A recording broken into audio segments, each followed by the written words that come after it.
Germany's Chancellor Olaf Scholz recently flew into Latin America with one goal in mind: lithium. He met with key leaders in the lithium triangle, where over 75% of the total global known supply sits in Latin America, in between Argentina, Chile, and Bolivia. In today's video, I'm going to break down the global lithium narrative, explain the supply and demand equation, look through what Olaf Scholz did when he visited, and also discuss how India recently, just a few days ago, actually discovered the 5th largest known global lithium supply.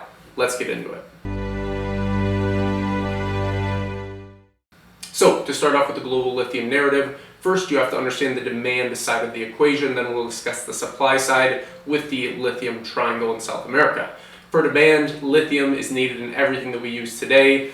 Computer batteries, phone batteries, electric vehicles, solid-state batteries all need lithium, especially 5G technology. Anything that is really moving forward, kind of innovating in the way of technology, needs lithium. Now, the issue with lithium is there's a really tight supply crunch. So that we have this constant demand. This has increased about 9% per year for a long time. Actually, the first video I ever made on lithium was in March of 2021, and the price has increased over 400% since that original video, where I explained kind of why I was investing in lithium mining companies, why I was investing in companies that kind of fit this narrative, fit this trend. And really what you need to understand when it comes down to the supply side, we covered the demand side with this constant need for new technology, new growth, 5G technology, new batteries, especially with a lot of electric vehicle production, focusing just on electric vehicles. A lot of countries by 2030, what they're saying is these combustion engine vehicles, so diesel, petrol vehicles, they're actually going to stop the production and go just shift only into electric vehicles. So the demand is there. But the supply side, really 75% of the world's total supply is in between Chile, Argentina, and Bolivia. Bolivia actually having the most, at about 25% of the global lithium actually being in Bolivia. Actually spent a lot of time traveling through there last year in all three of these countries. Bolivia is very interesting because the salt flats in Bolivia is a place that actually a lot of tourists go to and look across this beautiful landscape, really unseen through the rest of the world.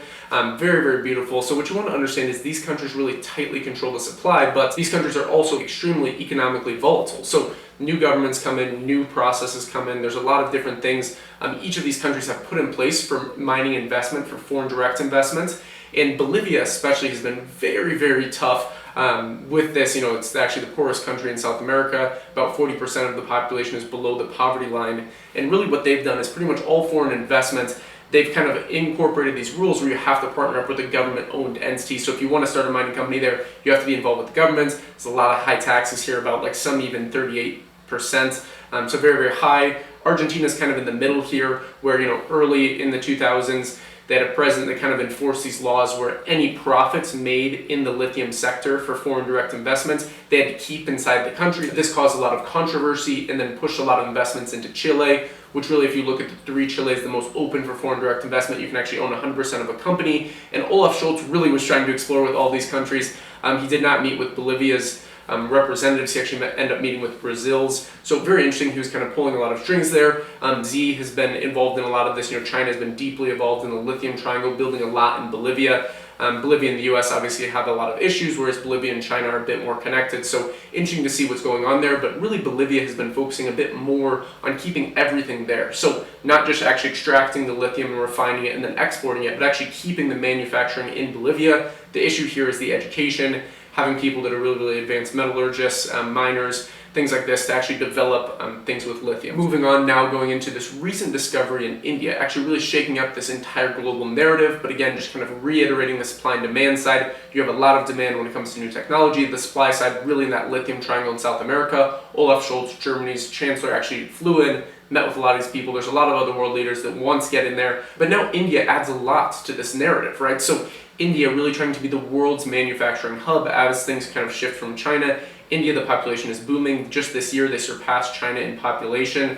I'm really bullish on India's economy when you look at all the things they're doing with the monetary system, with online banking, really interesting. And the fact that they have these large lithium deposits there really means that they're going to be able to do a lot of electric vehicle manufacturing keeping inside of India. It'll be interesting to see, with Bolivia, one of the issues with Bolivia is they don't have any coastline, and they've been trying to do this passway through Bolivia, through Chile, even into Paraguay. to kind of connect a lot of these landlocked countries. So Bolivia is technically a landlocked country, and so is Paraguay. In South America, Bolivia used to have a bit of the coast. That's a bit of a history lesson, but now they don't. And this really restricts them when it comes to global trade. So again, they've been trying to kind of open this up more, whereas India has a lot of potential here to export, kind of be incorporated with the new Belt and Road Initiative, use this lithium deposit that they have more advanced technology there, advanced refining, and again, it just adds a whole nother equation to this. So I'm curious what you think. If you have any questions on lithium, why it's used, the supply and demand situation. If you want me to do another video, just let me know in the comments. I'm happy to discuss a lot more with lithium. I'm very, very bullish on this metal. It's actually the lightest metal on the periodic table, kind of known as the white gold, if you will, in kind of the metal space. So very, very interesting, everything going on with lithium. Again, just to reiterate, Olaf Scholz recently flew in. He kind of met with these key leaders, Chile, Argentina, and actually Brazil. He didn't meet with Bolivia. But really everything is down there with lithium. Germany really needs it because they want to be pushing forward in this manufacturing. Lithium is very, very key in all these green energy transition programs. So a lot to go on, but that's all for today's video. If you enjoyed it, like the video, subscribe to the channel to stay up to date, hit the notification bell, and click all, invest global, and until next time.